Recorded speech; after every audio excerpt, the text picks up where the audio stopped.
तो bleach 1000 year blood war की core 3 last साल ही रिलीज हो गई थी। 28 दिसंबर को फिनाले एयर हुआ था। तब तक से लेकर आज तक 2 महीने के ऊपर हो चुका है, पर किसी ने भी अच्छे से बात नहीं की है ब्लिच के ऊपर। ऐसा भी नहीं है कि कोई एनीमे है जो कि है भाई आ गया ठीक है निकल गया बस। भाई बिग 3 में से एक है, और हालांकि ज्यादा लोग ब्लिच को कंसिडर नहीं करते as a big 3, but in fact Bleach is part of big 3। No, Dragon Ball को हम कंसिडर नहीं करेंगे, वो एज अ फादर रहेगा। और 1000 ईयर ब्लड वॉर को तो बिग 3 के one of the best arc में भी गिना जाता है।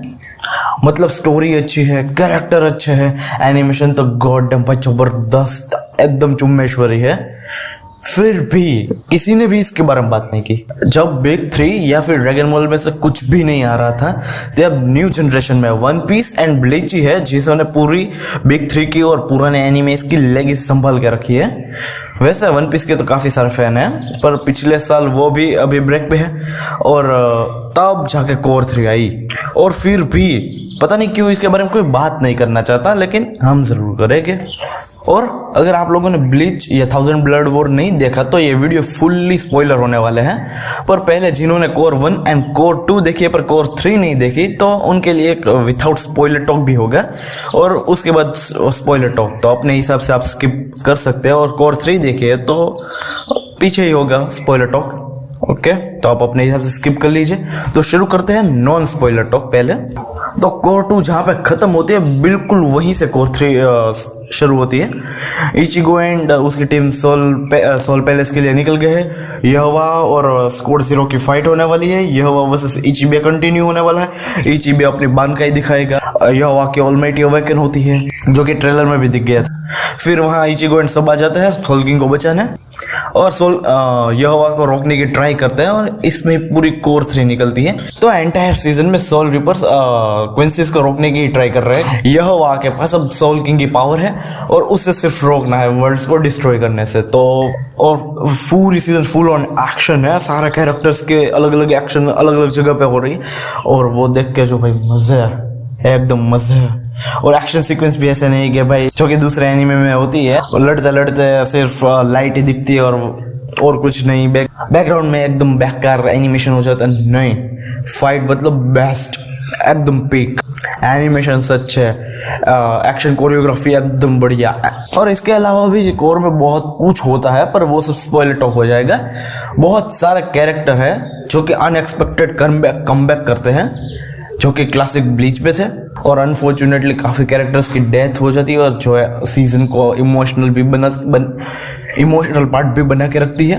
और सबसे ज्यादा अच्छी चीज जो इन लोगों ने की है वो है एक्शन सीक्वेंस, जो कि ब्यूटीफुली दिखाई गई है। और एक फाइट में भाई अलग अलग एनिमेशन स्टाइल या थोड़े थोड़े different animations, visual style, sound design, क्या क्या गिनवाऊं भाई, खुद देखो और मुझे थैंक्स आके बोलना। और कैरेक्टर की वह बानखाई जो इसमें मोस्ट अवेटेड थी, वो सीक्वेंस जब आती है एकदम ही सीजन पिक, यानी कि ब्लीच का पूरा पिक मोमेंट्स। और अगर आप लोगों को पता है किस कैरेक्टर की बात हो रही है, इफ यू नो। एंड इसके अलावा हमारे पूरे ब्लीच के राइटर लॉर्ड आइसन का भी कमबैक हो गया है, जो कि काफी कूल मोमेंट्स के साथ 1-2 एपिसोड में ही है। In short every episode is a masterpiece on its own. हर एक एपिसोड में ऐसा कुछ है जिसे देखने के लिए आपको हुक हो जाते हो कि भाई अब आगे क्या होगा, अब आगे क्या होगा। एंड अगली एपिसोड के लिए वेट, जो हफ्ते दर हफ्ते सब लोगों ने की है भाई। इतनी अच्छी एक्शन सीक्वेंस, इतना अच्छी स्टोरी लाइन और अच्छे कैरेक्टर्स देने के बाद भी पिछले साल हफ्ते दर हफ्ते इसके बारे में बहुत ही कम लोगों ने बात की है, क्योंकि लोगों का ध्यान तो था उजुमा की ब्लू लॉक के बैड एनिमेशन, और डैंडरन भाई वो भी अच्छा एनिमे, उस पर भी एक वीडियो आ रही है डैंडरन के ऊपर। तो सब डिस्ट्रैक्ट हो गए, ब्लीच के बारे में कोई बात ही नहीं की। और ऐसा भी नहीं है कि सिर्फ अच्छी अच्छी चीजें, ये 1-2 एपिसोड है जिसमें सिर्फ बातें हो रही है, और वो थोड़ा सीजन को धीमा भी कर देते हैं। अगर आप लोगों को सिर्फ फुल ऑन एक्शन देखने, तो ये थोड़े एपिसोड्स फास्ट फॉरवर्ड करने पड़ते हैं। पर अगर बात करें एपिसोड के फिनाले की, तो I am not happy with that. अगर कुछ क्लिफ हैंगर होता जैसे सीजन 2 एंड हुआ था, अगर वैसा कुछ होता तो मजा आता। सीजन 4 कोर 4 का वेट रहता, पर इन लोगों ने कुछ अलग ही किया भाई। 2 कैरेक्टर्स की फाइट करवा के वहीं पे एंड कर दी, फाइट भी कंप्लीट कर दी। नहीं, आई डोंट माइंड कि ऐसा फिनाले है, पर जो एक हुक देना चाहिए था, क्लिफ हैंगर देना चाहिए था, वो नहीं दे पाए ये लोग। हालांकि कोर फुल ऑन एक्शन है, फुल ऑन एकदम ही मस्ती सैक्रिफाइसेस है। और ब्लीच की रेटिंग इससे पहले थी 8.7 और सीजन 3 कोर 3 आने के बाद इसकी रेटिंग हो गई 9। मतलब कि आप भी खुद ही सोच सकते हैं कि एक सीजन ने पूरे रेटिंग को 0.3 से बढ़ा दिया, 8.7 से सीधा 9। और अभी कोर 4 आनी भी बाकी है। पर ब्लीच को भाई इनफ रेज नहीं मिला जो इन्होंने डिलीवर किया है अच्छे एनिमेशंस के साथ। और ये थी सारी नॉन स्पॉइलर टॉक, क्योंकि ज्यादा कुछ तो है नहीं कोर 3 स्टोरी वाइज, कुछ ज्यादा है नहीं, बाकी सिर्फ तो एक्शन सीक्वेंस है। अगर उनके बारे में बात की तो वो सिर्फ स्पॉइलर टॉक होगा, तो सीधे स्पॉइलर टॉक की तरफ चलते हैं। और हाँ, स्पॉइलर टॉक में आप लोगों ने कोर 3 देखी हो तो ही देखना, वरना बहुत सारे स्पॉयलर्स हो गए। तो स्पॉइलर टॉक शुरू करते हैं। स्टोरी तो सेम ही है, यहोवा को पावर मिल गई है, क्विंसीज को रोकने के लिए सोल रिपर्स ट्राई करेंगे और उनमें एक्शंस होगा। पर इनके अलावा जो ये सीजन डिलीवर करके जाती है, तो पहले हम थोड़ा पीक मोमेंट्स रिविजिट करते हैं। यहोवा वर्सेस इचिबे से शुरू करते हैं। इचिबे की जो पहले एपिसोड में यहोवा वर्सेस इचिबे में इचिबे जो अपनी पहली पावर ब्लैक यूज करता है, उसके दौरान रिचुअल करता है, चैंटिंग पढ़ता है और डांसिंग भी करता है। उस टाइम जो बीजीएम शुरू रहता है, हालांकि सुना सुना लगता है, पर जो वो वाइब देता है, मूड देता है, एकदम ही मस्त। एंड उसके बाद सीधी उसकी बांध खाया जाती है। और ये है वह भाई 1 सेकंड नहीं लेता उसे उड़ाने के लिए। एक तो भाई पूरे 4-5 मिनट इचिबे बिल्डअप लेने के लिए कर रहा है कि भाई चैंटिंग कर रहा है, डांसिंग कर रहा है, बीजीएम भी एकदम फाड़ दिया है और 4-5 मिनट बिल्डअप देता है। बांध खाई में भी 3D यूज़ की है, 3D CGI यूज़ की है। और ये है भाई सिर्फ 1 सेकंड में उसकी खोपड़ी उड़ा देता है भाई साहब। जो यहोवा का ओरा इससे सेट होता है भाई, वो अनदर ही लेवल। फिर सेकंड एपिसोड में उससे बड़ा शॉक होता है, क्योंकि ट्विस्ट, शॉक और ट्विस्ट दोनों हुए। इचिगो इतना लड़ रहा था पूरे पहले सीजन, दूसरे सीजन, तीसरे कोर वैसे कि सोल सोसाइटी को बचाना है, यहोवा को रोकना है, और खुद ही सोल किंग को मार देता है अपने ही हाथों से। और वो कैसे हुआ, क्यों हुआ और इचिगो ने क्यों मारा, वो तो मैं नहीं बताने वाला, वो बहुत ज्यादा स्पॉइलर हो जाएगा, आप खुद देखना। और उस मोमेंट पे जब यहोवा उसे एक्सप्लेन करता है कि वो क्यों खुद को रोक नहीं पाया सोल किंग को मारने से, और उस टाइम पे जो वो एक्सप्लेनेशन देता है, मुझे लगा भाई लॉर्ड आइजन भी इसका प्लान था या यहोवा का। मतलब लॉर्ड आइजन ने जो प्लान किया था वो यहाँ पे यहोवा का उससे भी आगे का प्लान था। पर हाँ, वो हो सकता है कि उसने ऑलमाइटी से वो ये फोर्स शेडो कर ली थी, देख लिया था। और तीसरे एपिसोड में होता है हमारा ग्रेट सेक्रीफाइस, जो कि कैप्टन उकीटा के खुद को सेक्रीफाइस करते हैं सोल सोसाइटी को बचाने के लिए। और इसमें मिमिहागी की सारी इन्फॉर्मेशन और वो सब भी दिखाया गया है। मिमिहागी जो कि एक राइट हैंड है सोल किंग का, जो कि अलग है, और वो उकीटाके के पास था, या फिर उकीटाके खुद वो बन जाता है। तीसरा एपिसोड काफी इमोशनल जाता है, और इसमें भी शायद मांगा ओरिजिनली है, एनीमे ओरिजिनल है, क्योंकि मांगा में वो सीन नहीं थे। उकीटाके एंड शुनसुई का पास दिखाते हैं, उसमें जो काफी सीन्स थे वो मांगा में नहीं है, एनीमे ओरिजिनल है। फिर चौथे एपिसोड में सीधा बिट्रेयल, और ये बनता है बिट्रेयल, और यहोवा को ज्वाइन कर लेता है। वो ज्वाइन किया हुआ होता है, पर इस बार फाइट में भी ज्वाइन कर लेता है। फिर आइजन का पावर लेवल आता है, इवन इन द सील, वो बंदा बंधा हुआ है सील में चेयर से, फिर भी वो पूरा फार्मिंग कर रहा है। यहोवा जब सोल किंग की पावर यूज कर रहा है, तो उसके टोरेंस या फिर जो भी था, वो सोल सोसाइटी पे अटैक करते हैं। सब स्ट्रगल कर रहे हैं, इवन कैप्टन स्ट्रगल कर रहे हैं। यह भाई बंधा हुआ है चेयर से सील में, फिर भाई एक हाथों मार के उड़ा दिया, सब टोरेंस उड़ा दिए भाई साहब। Aizen, lord Aizen for a reason. इसके अलावा ग्रिमजो का कमबैक हो जाता है, और उसकी भी फाइट है, पर वो सिर्फ फनी वे में यूज की है। उसके अलावा हमारा मायूरी सामा की बांध खाए भाई साहब की कोल्डनेस है, मायूरी की भाई चिल आ जाते हैं। और उसने भाई ज़ाराकी को जो पीछे से स्टेप कर दिया अनएक्सपेक्टेड, और ये दिखा दिया कितना बड़ा मॉन्स्टर है ये, द मोस्ट अवेटेड, और जिसके ऊपर भाई इतने सालों से कोर 2 से लेके कोर 3 का रिलीज होने थे 1 साल तक जो भाई एडिट्स बने हैं खुद से कोरामा शिंजू वाले, वो पिक मोमेंट जब आता है एकदम भाई क्या डिलीवर किया है। कोरिया को शिंसुई की बांध खाई जब वो आती है भाई साहब, एकदम कोर 3 का pick, core 1000 year blood war का पिक कह सकते हो। अगर आप यामामोटो की बांधकाई को काउंट ना करें तो। और यह वह भी सोल पैलेस को तोड़ के अपना खुद का क्वींस लैंड बना लेता है। एंड देन सीजन फिनाले जिसमें बेसबी वर्सेस जुग्राम होता है और उनका भी पास दिखाते हैं कैसे फ्रेंड भी फ्रेंड होता है। मतलब इन शॉर्ट कह सकते हैं तो ओबिटो वर्सेस काकाशी वाली फाइट थी।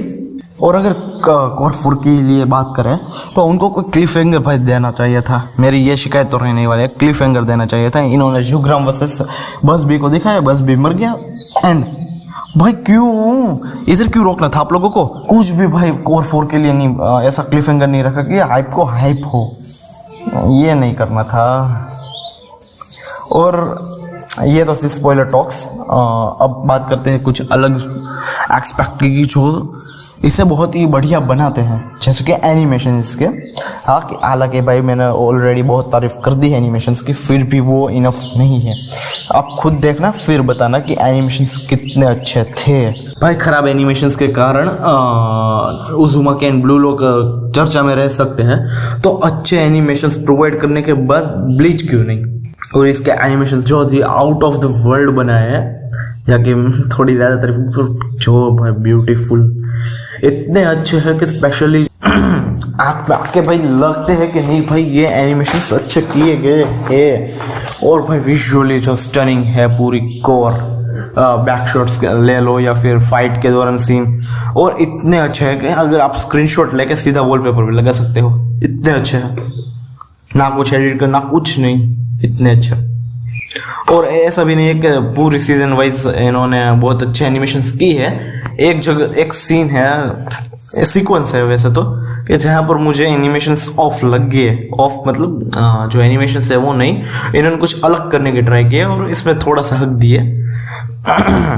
तो एपिसोड 7 या 8 था जिसमें मायूरी वर्सेस पेरेंदा, जो कि वो लेफ्ट हैंड होता है सोल किंग का, उसकी फाइट होती है। तो उसमें जो उसका फुल हैंड फॉर्म होता है लेफ्ट हैंड का, बड़ा बनता है, उसमें भाई जो 3D CGI यूज किया है वो एकदम ही ऑफ लग रहे थे भाई। ऐसा लग रहा था कि उसमें कुछ ज्यादा मूवमेंट है ही नहीं, और वो दिखने में भी इतना प्लीजेंट नहीं था। हालांकि पहले एपिसोड में जो CG उन्होंने यूज की थी इचिबे की बनकाई दिखाने के लिए, वो एकदम ही मस्त थी।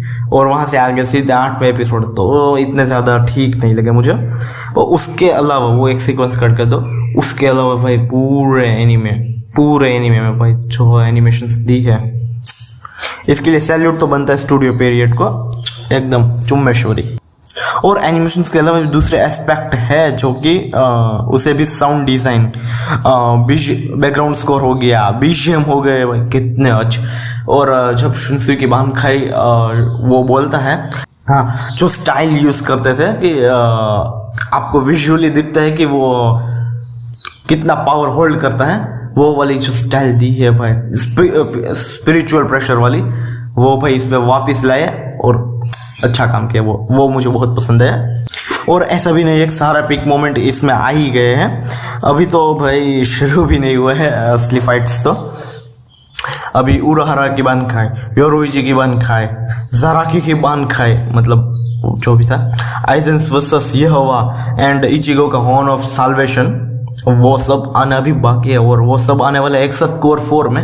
हालांकि मुझे नहीं लगा कोर 5 आएगी, इसलिए एक साथ कोर 4 में ही आएगा। और कोर 4 प्रोबेबली आने वाली है 2026 की शुरुआत में, तो अभी तो काफी टाइम है। और अच्छा है वो टाइम ले रहे हैं। और सुनने में भी आ रहा है कि कोर 4 के एनीमे ओनली सीन होने वाले हैं, जो कि मांगा में नहीं है। और मांगा रीडर्स को भी काफी अच्छा देखने को मिलेगा, शौक देखने को मिलेगा।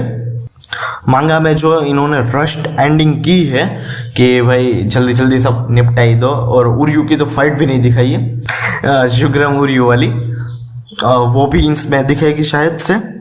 और इनके लिए खुद क्यूओ सेंसेई भी इस प्रोजेक्ट में काम कर रहे हैं और डिफरेंट एंडिंग देने की भी ट्राई करने वाले हैं।